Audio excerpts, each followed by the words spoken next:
जय श्री राम। बहुत बहुत स्वागत है आप सभी का एक बार फिर से आपके ही अपने YouTube चैनल पर। मैं पंडित आशीष शर्मा।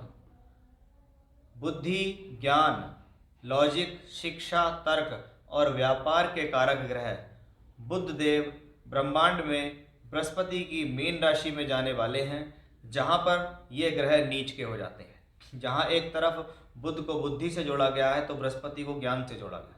यानी सामान्य तौर पर अगर देखा जाए तो बुध ग्रह और बृहस्पति अगर ये दोनों एक दूसरे की राशियों में चले जाते हैं तो कहीं ना कहीं ये ज्ञान में और लॉजिक में और शिक्षा में बढ़ोतरी के लिए माना जाता है।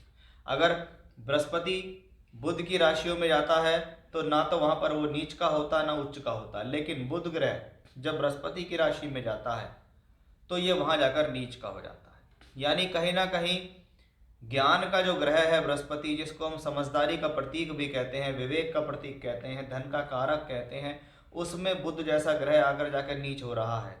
यानी कहीं ना कहीं ऐसी स्थिति में आपके दो तरीके की सोच हर व्यक्ति विशेष की होती है। एक व्यक्ति दिल से सोचता है, एक व्यक्ति दिमाग से सोचता है। यानी यहाँ पर स्थितियाँ विवेक और दिल से सोचने वाली ज़्यादा बनेगी, क्योंकि दिमाग से सोचने वाला जो ग्रह है बुध, वो यहाँ नीच का हो गया।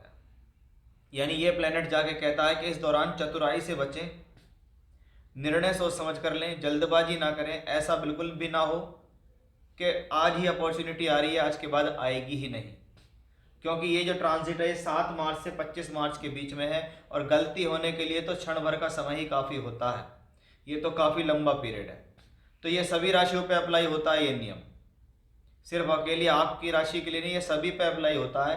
क्योंकि बुध सभी के लिए बुद्धि ज्ञान देने वाले प्लेनेट हैं, और जब वो बृहस्पति की राशि में नीच के होते हैं तो इस बार वो राहु के साथ वहाँ पर होंगे, क्योंकि राहु ऑलरेडी वहाँ चल रहे हैं। तो बनेगा बुध राहु का जड़त्व योग। अब इस जड़त्व योग से हानि क्या होती है कि बुद्धि के भ्रमित करने का एक कॉम्बिनेशन है बुध राहु का कनेक्शन, कि बुध और राहु प्लेनेट अगर किसी कुंडली में एक साथ हो या गोचर में एक साथ आ जाएं तो ये आपकी बुद्धि को कुपित कर सकते हैं, मलिन कर सकते हैं, खराब कर सकते हैं, खराब डिसीजन दिलाकर जल्दबाजी में आपका नुकसान कराने में सक्षम है। ये भी हमें क्लियरली इसी कॉम्बिनेशन से दिखाई देता है।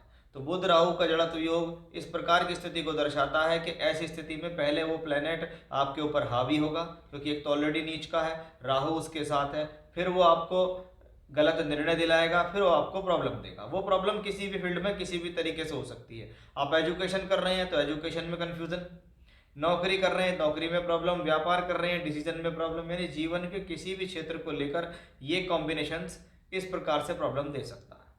अब किन लोगों पर इसका खासा प्रभाव ज़्यादा पड़ेगा? देखिए, बुध और राहु की युति बन रही है मीन राशि के अंदर। यानी प्रभावित क्या हो रहा है? मीन राशि का मालिक गुरु, बुध प्लेनेट का परिवर्तन और राहु उसके साथ है। अगर आपको इनसे संबंधित दशांतर प्रत्यंतर चल रही है बुध राहु या गुरु से, तो आपके ऊपर अन्य राशि के मुकाबले ज़्यादा प्रभाव होगा।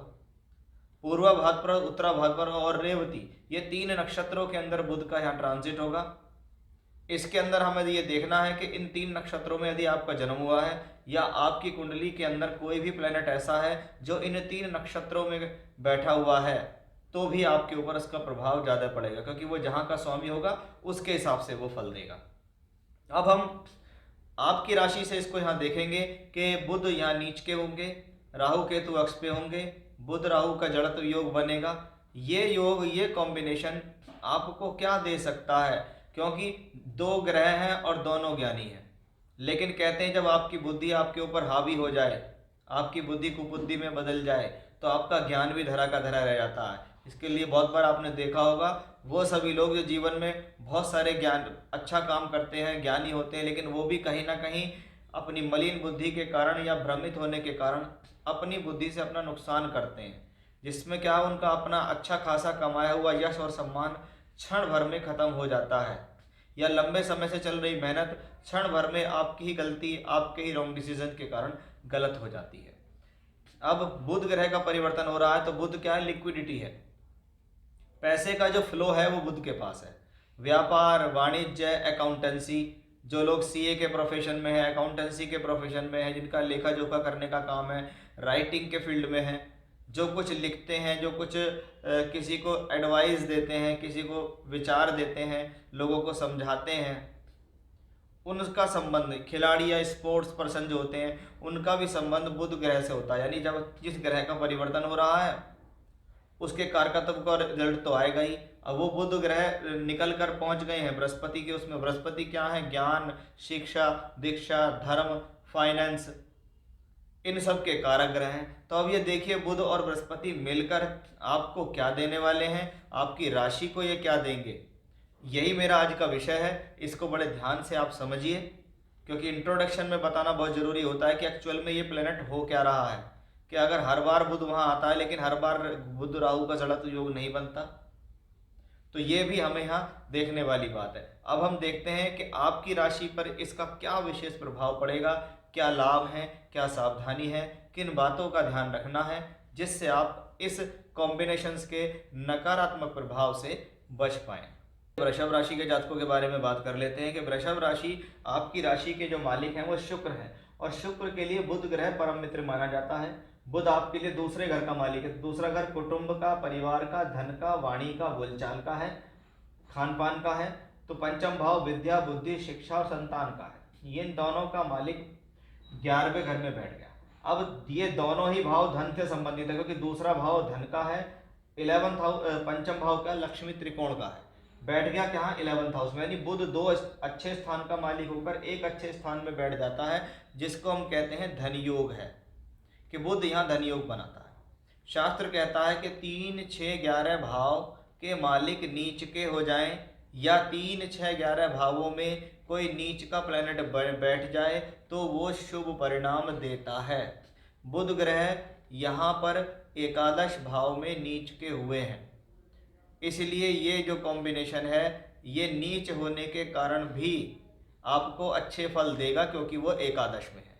दूसरा, दूसरे घर का मालिक एकादश में है, धन का मालिक धन से संबंध बना रहा है, इसलिए ये स्थिति आपके धन के लिए शुभ है।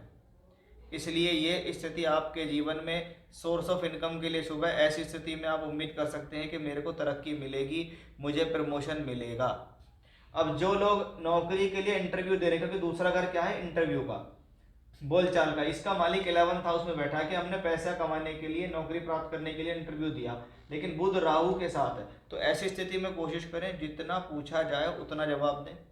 एक्स्ट्रा स्पोकन नहीं होना है, ज़रूरत से ज़्यादा बोलना नहीं है, सोच समझकर विचार करना है, सोच समझकर जवाब देना है, तो ही वो स्थिति आपके लिए अच्छी रहेगी। क्योंकि राहु आपको ऐसी स्थिति में कन्फ्यूज़ कर सकता है कि मन में दो बातें आ सकती हैं, करूं या नहीं करूं, करना चाहिए या नहीं करना चाहिए। तो इस बात का थोड़ा विशेष ध्यान आपको इस दौरान रखना होगा। अब दूसरी चीज़, क्योंकि पंचम भाव का मालिक यहाँ है और पंचम को देखता है, इसलिए शिक्षा, विद्या, बुद्धि में कोई नुकसान तो नहीं हो रहा है। लेकिन बहुत बार क्या होता है, जो लोग 90%, 95% पे वर्क कर रहे हैं, जिनकी एजुकेशन बहुत अच्छी है, जिनकी शिक्षा बहुत अच्छी है, जो इतने अच्छे परसेंटेज लाते हैं, लेकिन वो अगर उस स्थिति पे जाकर अगर वो कंफ्यूज हो जाएं तो क्या होता है, उनकी 1-2% की परसेंटेज से भी उनके जीवन में बहुत बड़ा फर्क पड़ता है। वही चीज़ यहाँ आती है कि पंचम भाव जो शिक्षा, विद्या, बुद्धि का है, उसका मालिक बुध राहु केतु अक्षत में, कि आप अपनी ही गलतियों से अपनी शिक्षा का नुकसान कर सकते हैं, आप अपनी ही गलतियों से कंफ्यूज हो सकते हैं, अपने ही गलतियों से अपना निर्णय खराब कर सकते हैं। आपका निर्णय कंफ्यूजन भरा रह सकता है इस दौरान, करूं या नहीं करूं, करना चाहिए नहीं करना चाहिए। इसको कहते हैं डबल माइंडेड होना, क्योंकि बुध राहु का योग है, जड़त्व योग है, बुध वहाँ नीच का हुआ, इसलिए कुछ ना कुछ प्रॉब्लम तो वो देने में सक्षम है। और ये प्रॉब्लम कोई बड़ी नहीं होगी, लेकिन उन लोगों के लिए बहुत बड़ी हो जाती है जो सिर्फ 1-2% पे काम करते हैं।